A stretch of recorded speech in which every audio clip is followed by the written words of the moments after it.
কিয়ামতের কঠিন ময়দানে যেদিন স্বামী স্ত্রীকে চিনবে না, স্ত্রী স্বামীকে দেখে পালিয়ে যাবে, বন্ধু বন্ধুরে চিনবে না, পীর সাহেব মুরিদরে চিনবে না, মুরিদ পীর সাহেবরে চিনবে না, দলের কর্মী তার নেতারে চিনবে না, নেতা তার কর্মীরে চিনবে না, বন্ধু বন্ধুরে দেখে পালাবে। কঠিন মুহূর্তে সূর্যটা মাথার কাছে চলে আসবে, জমিনটা তামার জমিন হবে, আজকের জমিনের মতো নয়। মানুষ ঘর্মাক্ত, ক্লান্ত, শ্রান্ত মাথার মগজগুলো কানের ছিদ্র আর নাকের ছিদ্র দিয়ে বেয়ে বেয়ে পড়বে। বিশ্বনবী ফরমান, ময়দানে 7 শ্রেণীর ব্যক্তিকে রব্বুল আলামিন তার আরশের নিচে ছায়া দিবেন। তার মধ্যে প্রথম শ্রেণীর ব্যক্তি হলো ইমামুন আদিল। ইমামুন আদিল, ন্যায়পরায়ণ শাসক, যে ইনসাফের সাথে বিচার করে, যে জাস্টিস সমাজে সার্ভ করে, যে সুশাসন নিশ্চিত করে, ওই ইমামুন আদিল। আদিল শব্দটা বুঝছেন না? ইন্নাল্লাহা ইয়া'মুরু বিল আদল, পাইছেন? আদিল। 7 শ্রেণীর ব্যক্তিকে আল্লাহ তাআলা সুশীতল আরশের নিচে ছায়া দিবেন, যেদিন তার দেয়া ছায়া ছাড়া কোনো ছায়া থাকবে না। এর প্রথম হচ্ছে ইমামুন আদিল, ন্যায়পরায়ণ শাসক। চিল্লায় বলেন সুবহানাল্লাহ। আবার বিশ্বনবী বললেন, ইন্নাল মুকসিতিনা ইনদাল্লাহি আলা মানাবিরা মিন নূর আন ইয়ামিনির রহমান। কিয়ামতের দিন যারা ন্যায়পরায়ণ হিসেবে আল্লাহর সামনে দাঁড়াবে, কিয়ামতের দিন রব্বুল আলামিন তার আরশের ডান দিকে ওই ন্যায়পরায়ণ লোকদের জন্য আরশের ডান দিকে একটা নূরের মিম্বারে তাদেরকে বসার সুযোগ করে দিবে। আল্লাহর আরশের ডান দিকে ন্যায়পরায়ণ লোকদের জন্য আল্লাহ তাআলা নূরের মিম্বার বানাবে। 4টে কেন কথা মনে করেছেন? আল আদাল, জাস্টিস। ইন্নাল্লাহা ইয়া'মুরু বিল আদল। আল্লাহ তাআলা এই আদালতের নির্দেশনা দেন, সুবিচার, সুশাসন। প্রিয় ভাইয়েরা, এটা আমরা বাংলাদেশে চাই কি চাই না? এই যে অরাজকতা, এই যে অন্যায়, এই যে জুলুম, এই যে ইনকনসিস্টেন্সি সমাজের অসঙ্গতির প্রধান কারণ জাস্টিস নাই, সুবিচার নাই, সুশাসন নাই। শেষবারের মতো আওয়াজ করে বলেন তো, আমরা বাংলাদেশে আদল চাই কি চাই না? তাহলে প্রথম নির্দেশনা শেষ। আল্লাহ তাআলা তোমাদেরকে আদলের আদেশ দেন। এরপর আল্লাহ বললেন, আমি তোমাদেরকে ইহসানের আদেশ দেই। ইন্নাল্লাহা ইয়া'মুরু বিল আদলি ওয়াল ইহসান। আমি তোমাদেরকে যেমনি আদলের নির্দেশনা দেই, তেমনি ভাবে তোমাদেরকে ইহসানের নির্দেশনা দেই। ইহসান, আওয়াজ করে সবাই বলেন তো ইহসান। সবাই বলেননি? সবাই বললে এতটুকু আওয়াজ হবে আমি বিশ্বাস করি না। আওয়াজ করে বলুন আল ইহসান।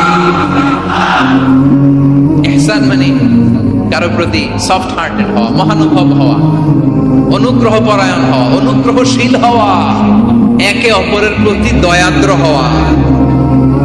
একে অপরের প্রতি দয়াদ্র, অনুগ্রহশীল হওয়া ছাড়া মানবিক সমাজ কঠিনকালেও গঠন করা সম্ভব না।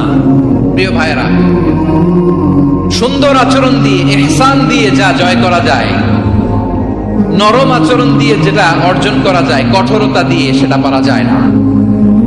বিষ্ণু ঈসা ইসলাম ইহসান দিয়ে, কোমল আচরণ দিয়ে, তার অনুগ্রহ দিয়ে তিনি অনেক কাফিরের হৃদয়কে জয় করে ফেলেছেন। সাইয়েদনা সুমামা ইবনে উসাল রাদিয়াল্লাহু তাআলা আনহুর কথা মনে পড়ে যায়। তিনি ছিলেন ইয়ামামার বাদশা। মদিনাতে বিশ্বনবীকে হত্যা করার নিয়তে এসেছিলেন। গোপনে গোপনে বিশ্বনবীকে হত্যা করে আবার ইয়ামামাতে তিনি ফিরে যাবেন। কিন্তু কি অবাক করা কাণ্ড, হত্যা করতে পারে নাই, সাহাবাদের হাতে তিনি ধরা পড়ে গেলেন।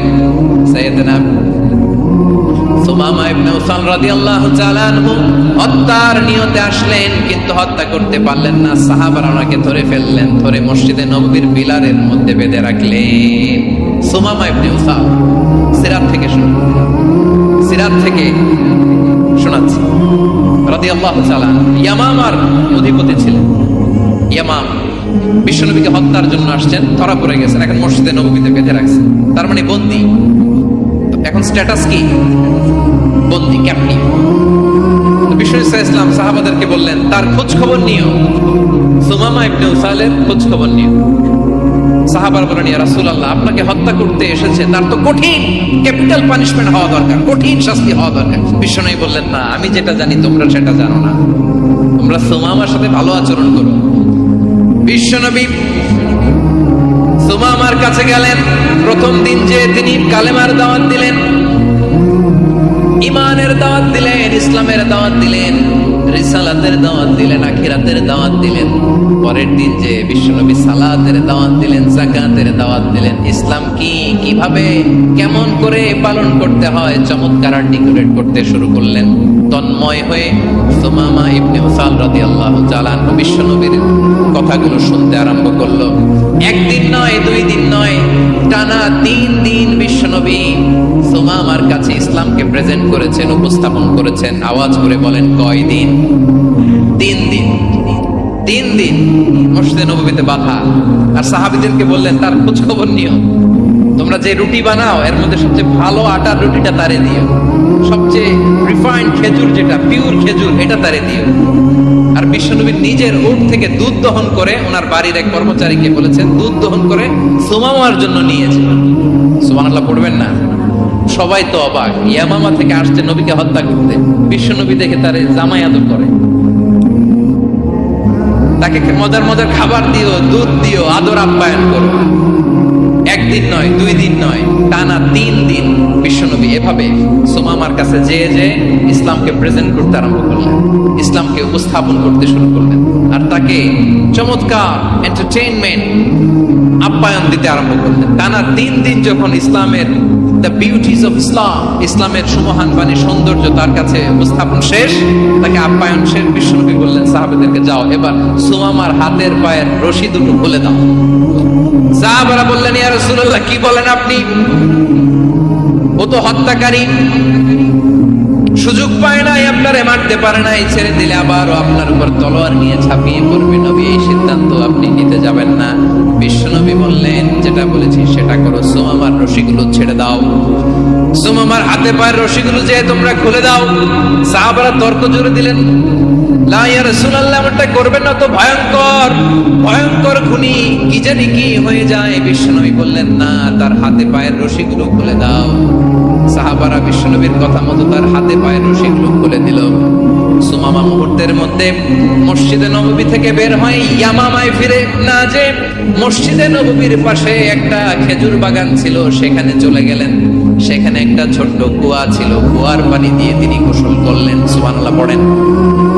কুয়ার পানি দিয়ে গোসল করে মসজিদে নববীর সামনে এসে বিশ্বনবী এবং সাহাবাদের সামনে দাঁড়িয়ে সাব্বাবা উঁচু করে বললেন, আশহাদু আল্লা ইলাহা ইল্লাল্লাহ ওয়া আশহাদু আন্না মুহাম্মাদান আবদুহু ওয়া রাসূলুহু। আল্লাহু আকবার।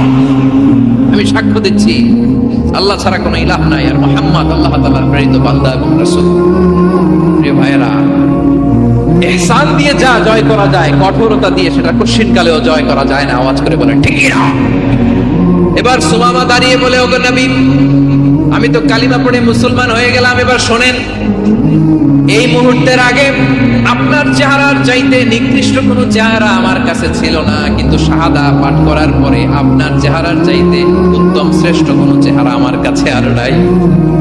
ও নবী, আজকের দিনের আগে ইসলাম ধর্মের যে নিকৃষ্ট অপছন্দনীয় কোনো ধর্ম আমার কাছে ছিল না, কিন্তু এই মুহূর্ত থেকে ইসলামের যে সেরা শ্রেষ্ঠ পছন্দনীয় কোনো ধর্ম আমার কাছে নাই।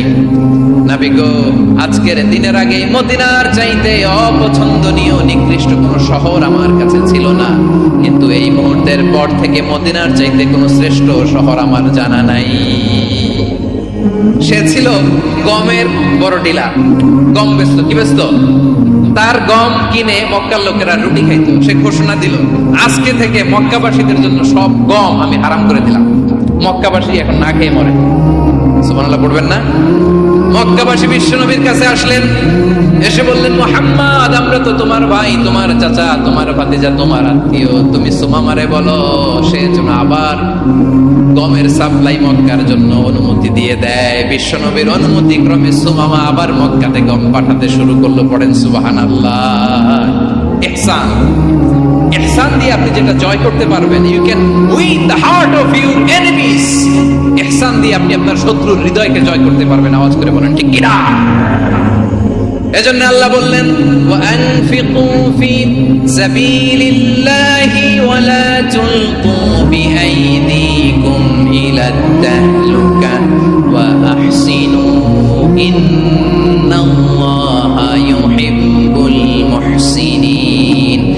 তোমরা আল্লাহর রাস্তায় দান করবে আর নিজেরা নিজেদেরকে ধ্বংসের হাতে ঠেলে দিও না। তোমরা একে অপরের প্রতি ইহসান করবে, কারণ ইহসানকারীদেরকে আল্লাহ বড্ড ভালোবাসেন। সুবহানাল্লাহ পড়েন। আবার সূরা রহমানে আল্লাহ বললেন, হাল জাযাউল ইহসানি ইল্লাল ইহসান ফাবিআইয়ি আলা, সবাই পড়েন, ফাবিআইয়ি আলাই রাব্বিকুমা তুকাযযিবান। ইহসানের প্রতিদান হিসেবে ইহসানই হয়। বিশ্বনবী সুমামার প্রতি যেমন ইহসান করেছেন, সুমামাও ঠিক তেমন ইহসান ফিরিয়ে দিয়েছে। ঠিক কিনা বলেন? তাহলে এক নম্বরে হচ্ছে আদ, ন্যায় বিচার। দুই নম্বরে সবাই বলে ইহসান, সদাচরণ। ইহসান দুই ধরনের প্রিয় ভাই, ইহসান ফিল ইবাদা, ইহসান ফিল মুআমালা। ইহসান ফিল ইবাদা হচ্ছে একাগ্র অনুভবে ইবাদতে ডুব দেওয়া, এর নাম ইবাদতের ইহসান। সুবহানাল্লাহ।